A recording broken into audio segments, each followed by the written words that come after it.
اللہ تبارک و تعالیٰ کے بابرکت نام سے ابتدا ہے جو دلوں کے رازوں سے خوب واقف ہے۔ السلام علیکم دوستو، welcome on S G A stories. دوستو، بیان کیا جاتا ہے کہ پرانے زمانے میں کسی علاقے میں ایک بستی تھی۔ یہ ساری کی ساری بستی مسلمانوں کی بستی تھی، اور اس بستی میں موجود سب مسلمان اللہ تعالیٰ کی عبادت کرتے اور سب کے سب صاف نیت والے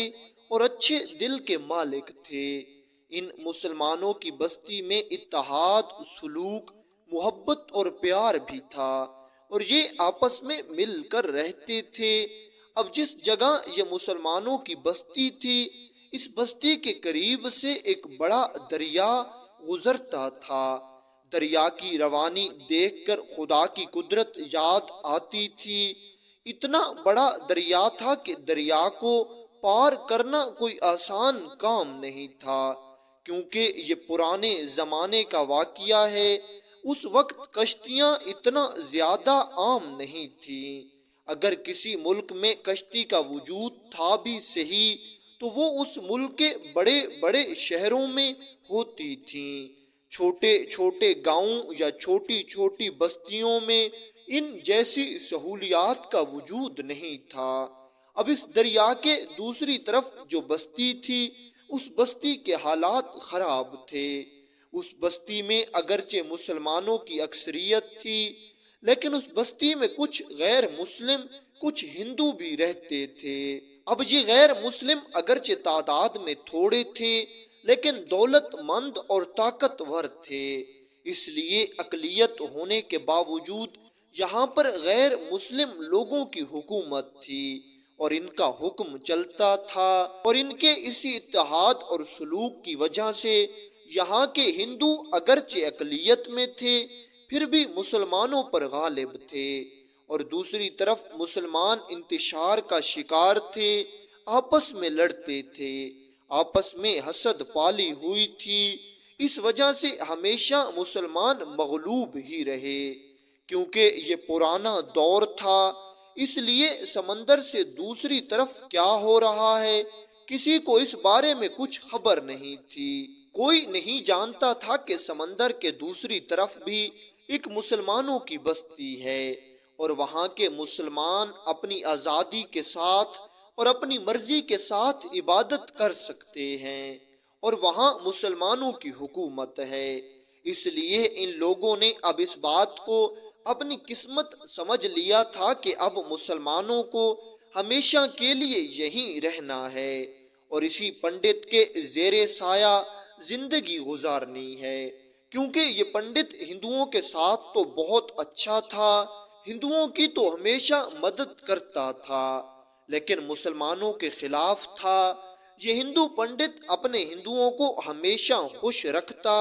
اور مسلمانوں پر ظلم و ستم کرتا تھا۔ اگر کبھی کوئی مسلمان اس ہندو پنڈت کی باتوں میں آ کر اپنا دین اور مذہب تبدیل کرتا اور یہ مسلمان سے ہندو ہو جاتا، تو ہندو پنڈت اس مسلمان کو، جو نیا نیا ہندو ہوتا تھا، بہت انعام و اکرام دیتا،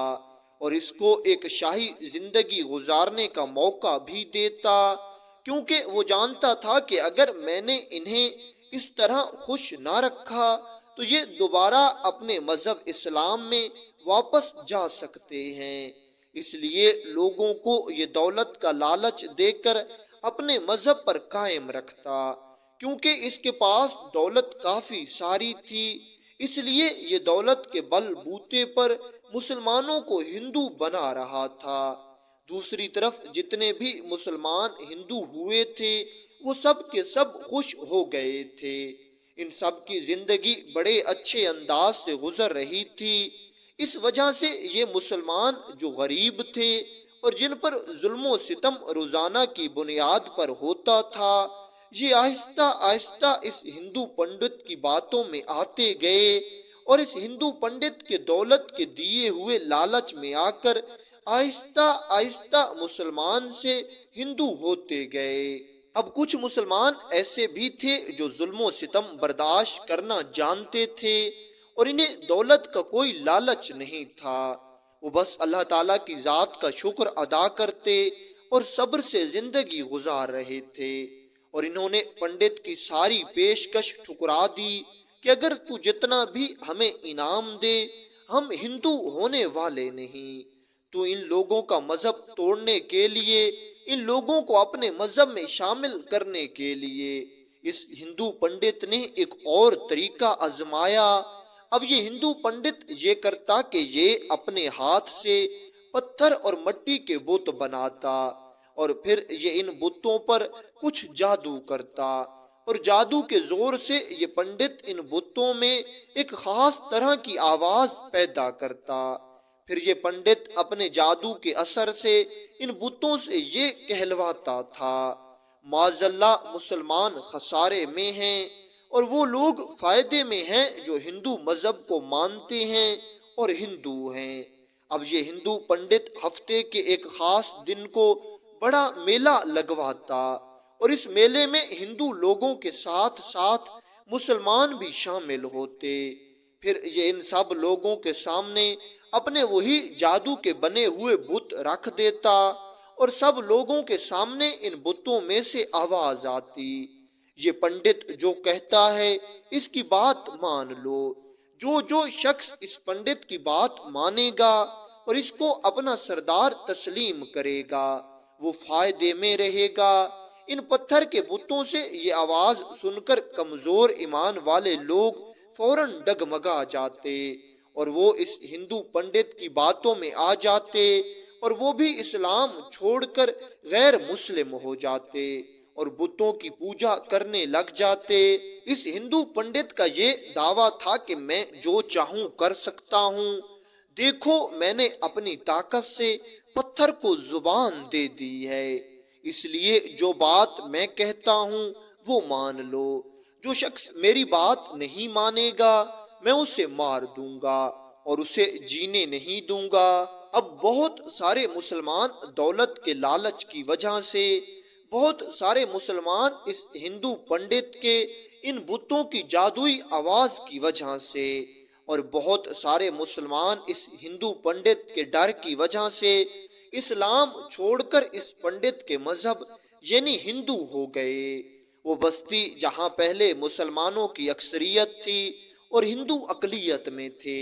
اب اس پنڈت کی وجہ سے یہاں پر ہندو اکثریت میں ہو گئے اور کچھ چند مسلمان لوگوں کے گھر بچے تھے۔ لیکن اب جو مسلمان بچ گئے تھے یہ مسلمان اپنے عقیدے کے پکے تھے۔ یہ وہ مسلمان تھے جنہیں نہ کوئی خوف تھا نہ کوئی لالچ تھا۔ یہ وہ مسلمان تھے جنہوں نے دولت کا لالچ ٹھکرا دیا تھا۔ یہ وہ مسلمان تھے جنہوں نے اس ہندو پنڈت کا خوف نہیں کیا۔ یہ وہ مسلمان تھے جنہوں نے اس بت کی آواز سنی لیکن پھر بھی اللہ تعالیٰ پر ایمان قائم رکھتے تھے۔ ایک دن ایک خاص بات یہ ہوئی کہ یہ چند مسلمان جو کہ مومن تھے اور پکے مومن تھے اور اس بستی میں بچے ہوئے تھے، انہوں نے آپس میں ایک ملاقات کی اور یہ سوچنے لگے کہ کسی نہ کسی طرح ہمیں یہاں سے نکلنا ہوگا، وگرنہ جس طرح یہ شرک پھیل رہا ہے، جس طرح بتوں کی عبادت پھیل رہی ہے، بہت جلد یا تو ہم مارے جائیں گے یا پھر کہیں ہم بھی اسی شرک میں مبتلا نہ ہو جائیں۔ بس یہی فیصلہ کر کے ان چند لوگوں نے جو مسلمان بچے تھے اور پوری طرح سے مسلمان تھے، انہوں نے اپنا ایک جاسوس اس بستی سے باہر نکالا، اور اس جاسوس کو یہ ہدایت کی گئی تھی کہ تم نے یہ معلوم کرنا ہے کہ کیا قریب کوئی اور بستی ہے، کوئی اور ایسا علاقہ ہے جس جگہ پر ہم آرام اور سکون سے رہ سکیں اور ہم اپنی عبادات پوری آزادی کے ساتھ ادا کر سکیں۔ ان کا یہ بھیجا ہوا جاسوس اپنی کوشش میں لگ گیا۔ کئی دنوں تک یہ جاسوس سفر کرتا رہا، کسی ایسی جگہ، کسی ایسی بستی کی تلاش میں تھا جہاں پر یہ مسلمان ہجرت کر کے آ سکتے تھے اور اپنی عبادت کو آزادی سے ادا بھی کر سکتے تھے، لیکن بہت کوشش کے باوجود اس کو کوئی ایسا علاقہ نہ ملا